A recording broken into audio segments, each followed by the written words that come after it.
There is a tremendous demand for basic medical and survival supplies for people in Ukraine, and people are helping right here in Southern California. KCAL 9's Lori Perez is live in Echo Park with details, Lori, on the massive humanitarian effort underway tonight. Yeah, Leslie, I really want to show you this is really something to see. We're here at St. Andrew Ukrainian Orthodox Church, where for days now they have been collecting donations from 10 a.m. until midnight. I'll have Angie swing back over here to the left so I can show some of the unique items that they're collecting. These are what they call priority items, all medical supplies that will go straight to the border and to the front lines. You can see lots of bandages and masks and alcohol swabs, everything that they might use to treat injuries. This is one of so many grassroots efforts that have started in the last week or so. People, as you said, here in Southern California, desperate to reach out across the world. At this very moment, a Northridge man, right now, actually, at 9:05, his flight is leaving from LAX. It's an Air France flight that goes from LAX to Paris to Warsaw. He is carrying everything he can to the border and to the refugees. All of these, like more than 1,000 boxes, it's already packed. In 5 days, Nick Zayats has transformed his Northridge moving company. So here's again pillows, blankets, so that's whole truck. Into a humanitarian aid station.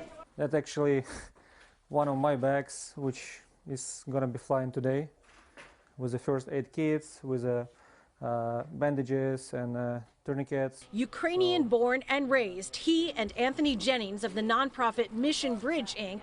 Bandages, chest seals, there's tourniquets. Are flying to the Ukraine-Poland border tonight, each with 9 or 10 suitcases filled with medical supplies. They just want to get as much as they can to the border ASAP. A logistics expert, Zayat says there are warehouses like his in church basements and gyms across LA filled with donations. But ships take 2 months to deliver the goods. Private planes cost hundreds of thousands of dollars. Right now, the biggest problem is logistics.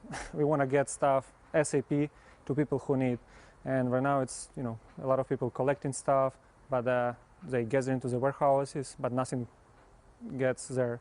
To make sure that people have a trusted, boots on the ground understanding of what's needed, and then the supply lines, so that way we can make sure we're taking refugees from the Ukraine back into Poland while simultaneously bringing the right level of supplies. They'll go there and buy 3 trucks to bring supplies to the border and bring refugees away from the border to Warsaw. Then they'll come home, get more stuff, and they or other volunteers will go back over and over as long as it takes. My goal is somehow to save lives first, and if we can, just rebuild the whole country. Yeah. That's if I would see that, every city would get to at least normal situation when it was before the war, and of course, if it will get better, then that would be the best things, potentially I could done in my life. Meanwhile, across town at her eye clinics, Dr. Svetlana Pilyugina has in 48 hours collected more than 30 pallets of humanitarian aid, medical and military supplies, baby items, clothing, along with items from other groups. The donations will leave on a Meast cargo plane Tuesday from LA to her native country. I have been on those streets. I've walked those streets, and now to see them in the state that they are, heartbreaking. Her parents are still on those streets, too elderly to flee the country, and she is a baby, so she can't go to them. So she watches from afar with horror that she is fighting with the hope that comes from every donation. I go from completely being in tears every day when I turn on television, when I speak to my parents about this. Very difficult. And then I pull myself together and I say, we keep going. I really hope you can get a sense of the scope of this donation center. They have been going for days now, again, from 10 a.m. till midnight every single day.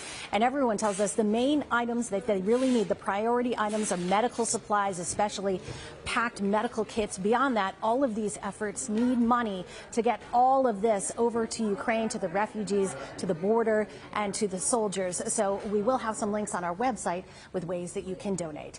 I'm Lori Perez. Back to you.